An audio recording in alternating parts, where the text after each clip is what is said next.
So, I was thinking about this all night. It was something that really, um, actually, I was dreaming about it last night too, a little bit. Probably because I took that melatonin. But That's you. That's you. there is this thing that I don't think gets talked about, especially with fetal alcohol syndrome, because the spectrum of fetal alcohol syndrome is so wide. So asking people how they're feeling or what transpired in their early lives and how it led them to their adult lives, it's difficult. I know I blamed myself for a lot of my actions. I didn't want to blame the syndrome because that felt like a cop-out. But I also didn't understand what was going on with me. I felt out of control. I felt completely out of control my whole life. Like the world that I lived in didn't fit for me, ever. I never felt like I fit in. I never found a place that was good enough for me to feel like I was thriving. I always felt like an outsider, no matter what. Even when people made an effort to make me feel comfortable, I felt like an outsider. And to this day, I still feel like an outsider in some scenarios and instances. But one thing about this particular syndrome is that it was done to me. And I'm still angry about that. I didn't need to have fetal alcohol syndrome. I wasn't made to have fetal alcohol syndrome. This was done to me by the person that was supposed to protect me. It's not natural. It's not natural. This isn't something that just developed while I was in the womb or when I was born. This was done to me. And to this day, I am still angry. I am so angry about it. And I can't get over how angry I am and move on. This wasn't my choice.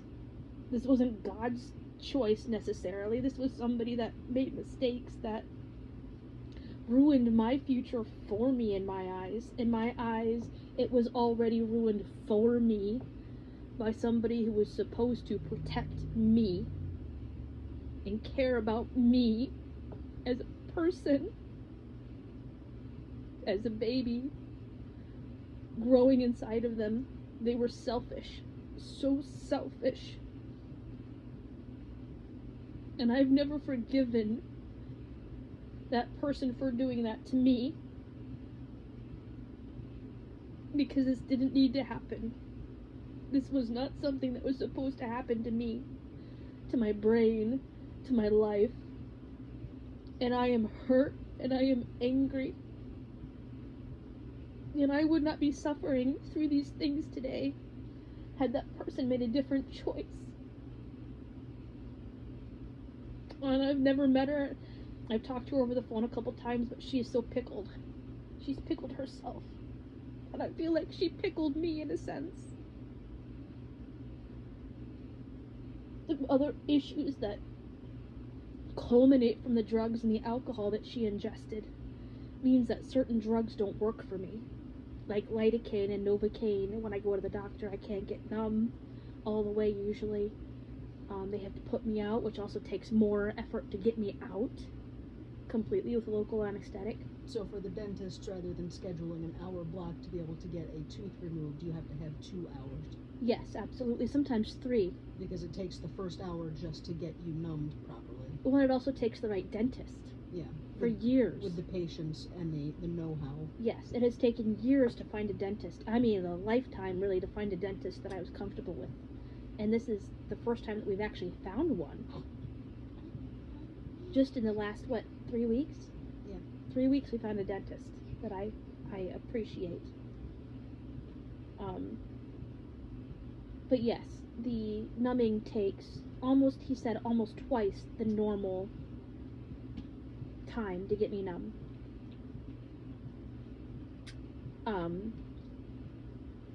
Because the first time, the first dentist that you saw tried to get you numb within the normal frame that they use for the average patient, Yes. and she ended up using 2 or even 3 times the amount of numbing agents, thinking that she just needed to use more rather than you needed more time to let it sink in. Right.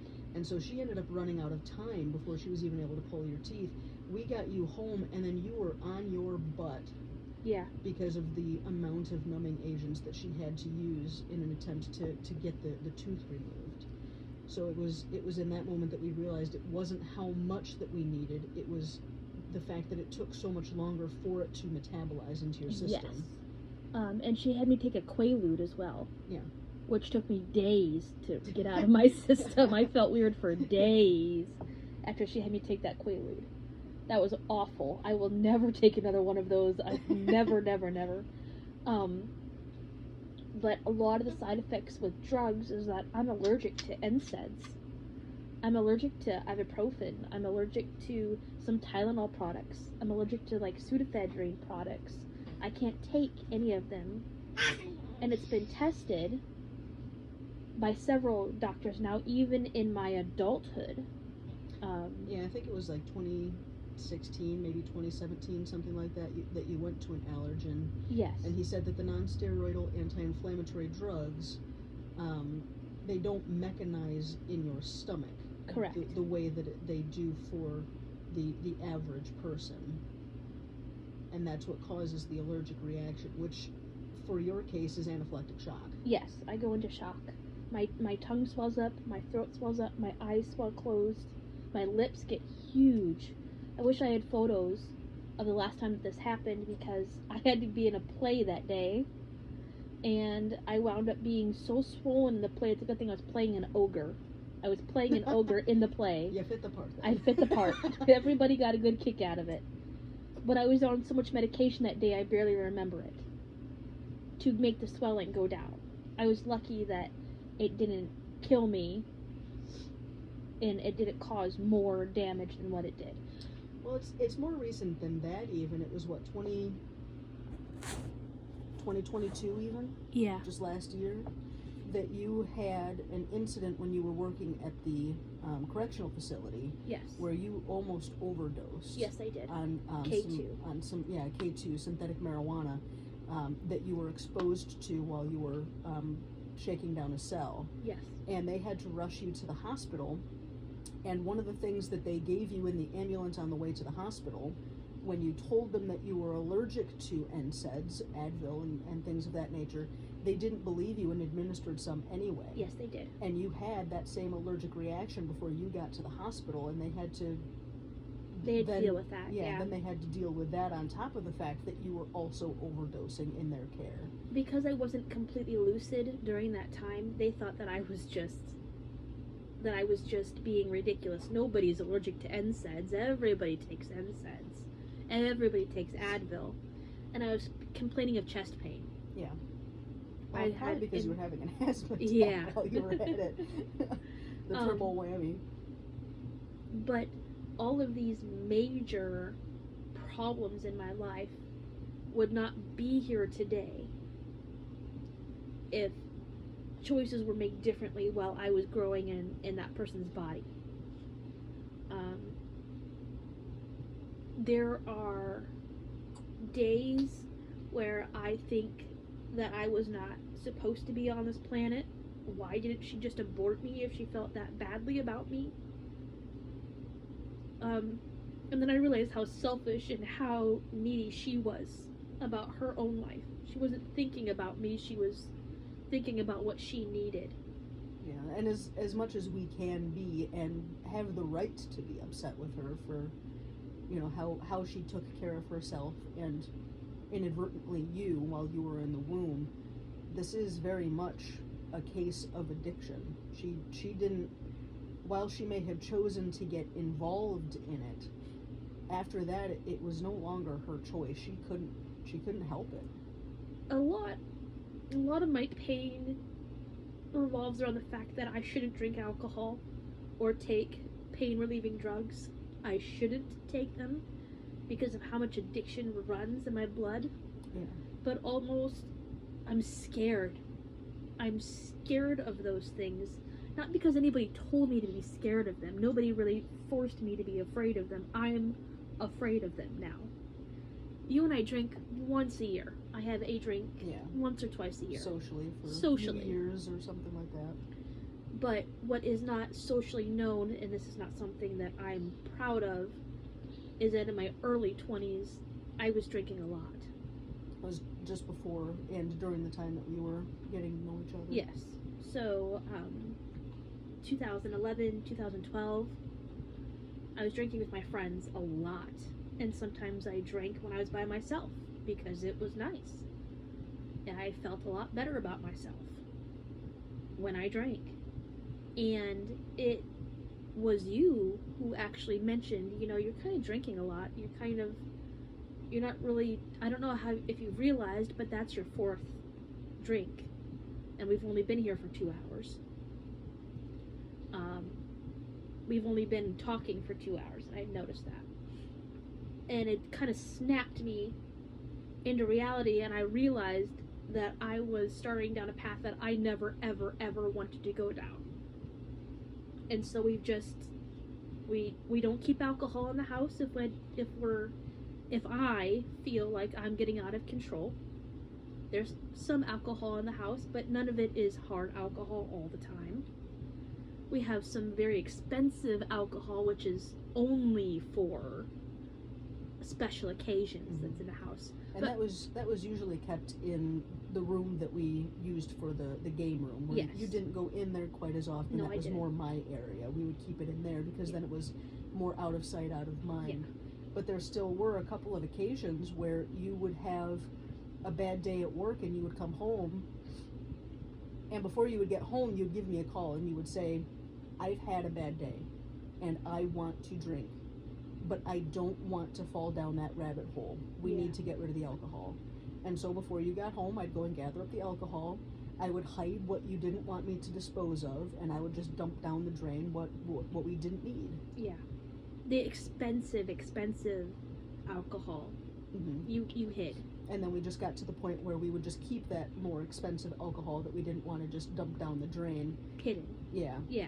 Up in my area where you weren't as frequently in. Yeah. Because I had my own area. There was no reason for me to go up there unless I really wanted to be up there. And yeah, usually it was just when you were hanging out with me. But again, for the majority of the day, it was out of sight, out of mind. But these addiction notions in my head also drove me to not want to take pain pills for a really, really long time for a condition that I have that has been painful. Mm-hmm. I have a very painful back condition, but I was afraid to tell anybody that I was on pain pills because I was afraid that they would assume that I was addicted. You've expressed to me multiple times through this whole pain management journey that you've been on that you do fear the stigma. You do fear the idea that somebody's going to assume that you're abusing the medication the way that your biological mother did. You've gone to the length of hiding the medication so that people don't see it. That way they can't know that you're on pain medications. I am really afraid that people are going to think that I'm just like her. Yeah.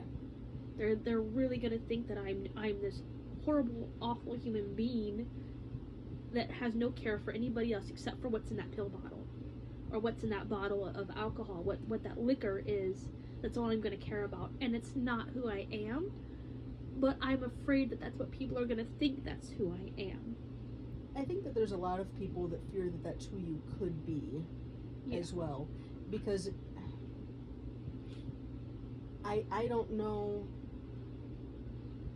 if maybe I'm just misremembering, but I've heard at least that people who were born with addictions, you were born with addictions. Yes. You had fetal alcohol syndrome, and I was addicted to whatever she was on. Right. Yes. And I've heard that babies who are born with different types of drugs in their systems are more prone to becoming addicted in their adult life. Yes. And not necessarily because they choose the same path, but because it's kind of like smokers. Once you have smoked cigarettes and are addicted to the nicotine, even when you stop smoking, when you smell it, you crave it. You're drawn to it, yeah. Right. And I've heard that it's the same with babies who are born with Yes. addictions to drugs, where if they get themselves around it, they're drawn to it. They're more prone to be an addictive personality. It makes me want to hide who I am as a person and hide the things that I'm going through more. Thinking that, what if somebody thought that I was going to act that way? Yeah. Continually act that way, always be addicted to this or that. It's even to the extent, though, that you disallow people who could help you from being allowed in to know what you're going through so that they can help you. And I'm meaning people like doctors, I'm meaning Yeah. people like therapists, I'm meaning people like psychologists, people who are there in place to help you, and you're afraid even to let them know. This culminates within the trust factor. Right. The trust factor is a huge next door part. They're connected. Yeah. The trust factor, all of this is very connected. We know, because we have Roman, our son, who is 4 months old, that when you separate a baby from its mother for any reason, that baby feels absolutely alone. That baby feels that tug from its mother, whether it's replaced by another mother or not. Whether it's replaced by someone who else can take care of it or not. I have always had fear and anxiety of being left. My parents would just take us out. We would go to a church event. We would go down the road to a family that we knew's house. But if my parents left, I would panic. I would make sure that my eldest brother Josh, I would go usually talk to him. Do you know how to get us home? If mom and dad never came back, do you know how to get home? Who do we call if mom and dad don't come back? And Josh would always say, Mom and Dad are coming back. We're at Awana. We're just at Awana, Tabitha. It didn't make sense to him. No, but for me, it was an absolute blistering fear. They're not coming back for me. And it was a necessary precaution for you to know what to do if and in your mind, when they didn't. I expected it. Yeah. I fully expected it. And that has been the factor in a lot of things with you and me. I expect you to grow tired of me. Everybody does get tired of me at some point. I expect you to leave and not come back at some point. And I have to ask a lot, is this going to happen? And you have to say, no, Tabitha, it's not going to happen. I'm not just getting up and leaving.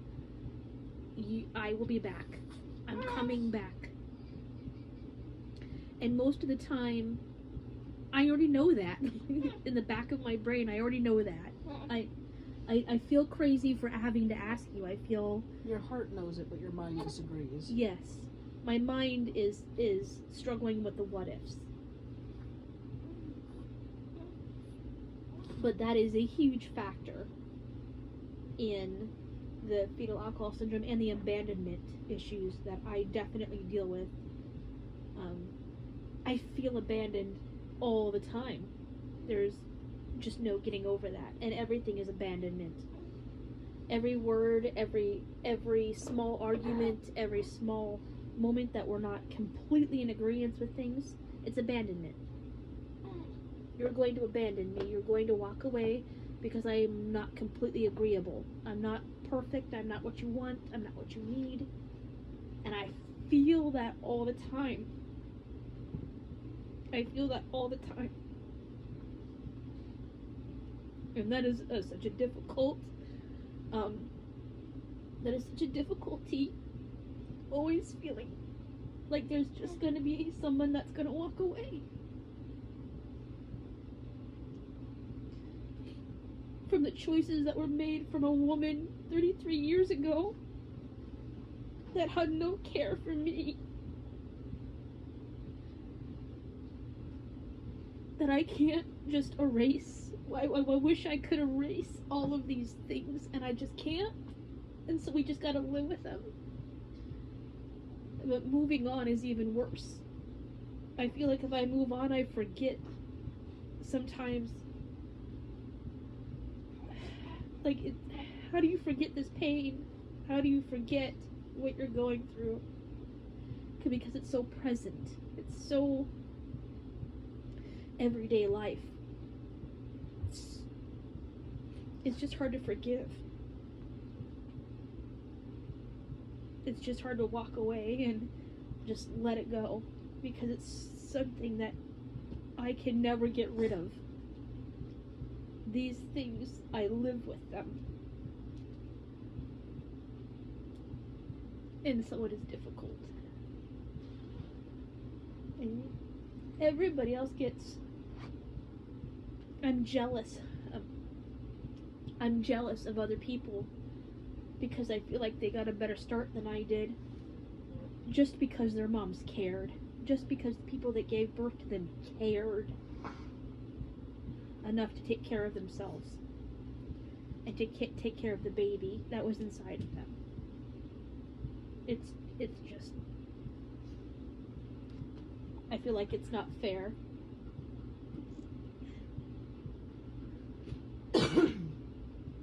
I feel like, on a side note,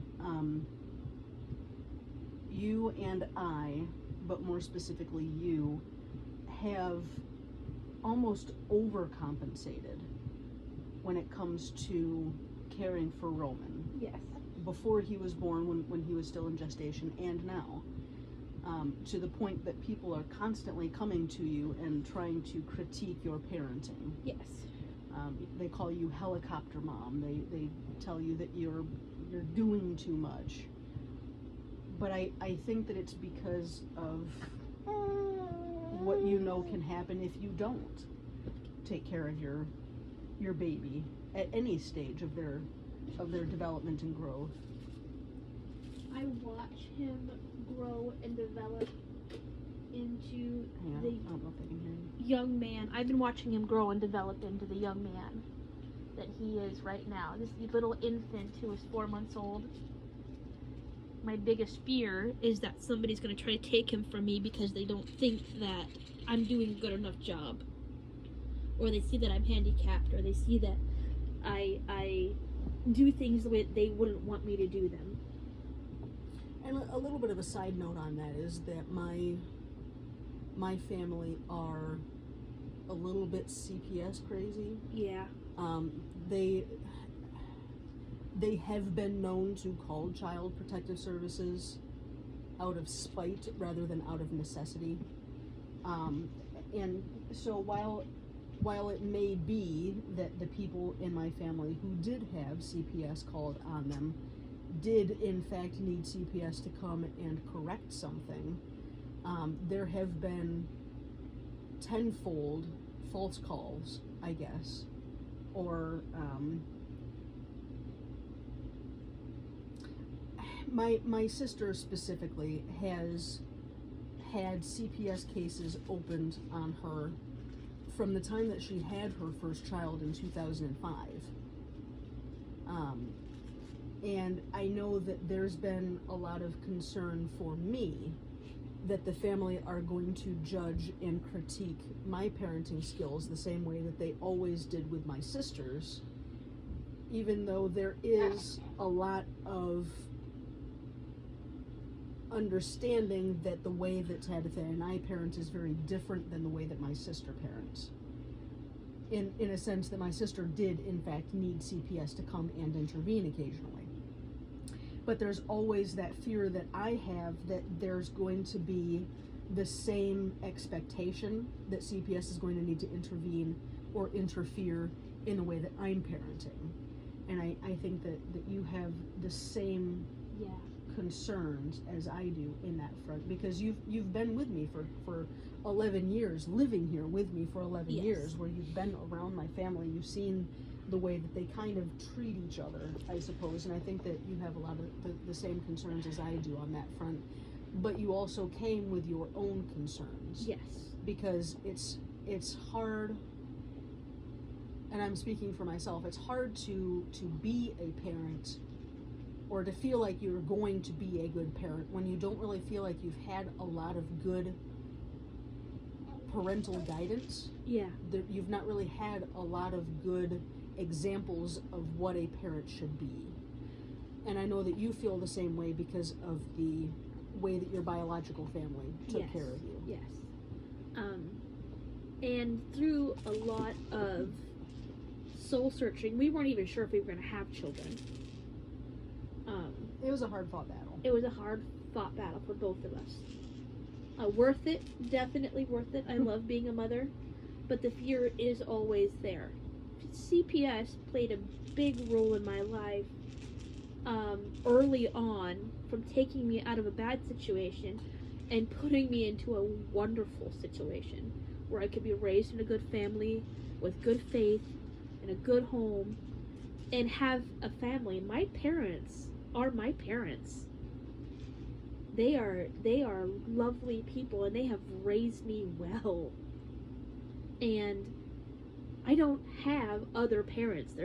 I found my biological family, but I do not view them as my family. They are not a family to me. When you sought your biological family, it wasn't to replace the one that adopted you and raised you. No. I did use it as ammunition when I was little sometimes, when I was mad at my mom. And it was very hurtful toward her.